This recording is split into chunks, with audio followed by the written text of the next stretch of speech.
చూసిన వెంటనే మా ఛానల్ని సబ్స్క్రైబ్ చేయండి, లైక్ చేయండి. ఆ లక్ష్మీ నరసింహస్వామి అనుగ్రహం మీకు, మీ కుటుంబానికి ఉంటుంది. సబ్స్క్రైబ్ చేయడం మర్చిపోవద్దు. లక్ష్మీ నరసింహస్వామికి నేరేడు చెట్టుకి ఉన్న సంబంధం ఏమిటి? హిరణ్యకశిపుణ్ణి సంహరించిన తర్వాత లక్ష్మీ నరసింహస్వామి అడవుల వెంట రాసాగాడు.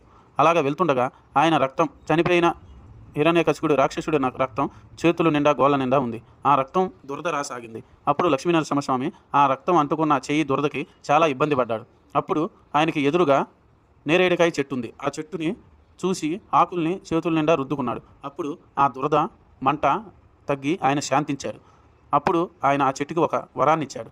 ఎవరైతే నిన్ను భక్తితో పూజ చేస్తారో, ఎవరైతే నీకు నా నామధేయం మీద పూజలో నీకు చేస్తారో వారి కోరికలన్నీ నెరవేరుతాయి. సంతానం లేని వారికి సంతానం కలుగుతుంది, ఉద్యోగం లేని వారికి ఉద్యోగం వస్తుంది, కుటుంబంలో లక్ష్మీదేవి లేని వారికి ఖచ్చితంగా లక్ష్మీదేవి అనుగ్రహం కలుగుతుంది.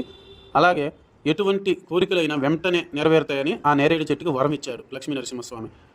ఓం శ్రీ కనకదుర్గాదేవి జ్యోతిష్యాలయం, గురూజీ లక్ష్మీనారాయణరాజు, 9849108662. ముఖం చూసి జ్యోతిష్యం చెప్పబడును, గుప్త నిధులు తీయబడును, స్త్రీ పురుష వశీకరణం చేయబడును. ఫోన్ ద్వారా సంప్రదించండి. ఎటువంటి సమస్యకైనా పరిష్కారం దొరుకుతుంది.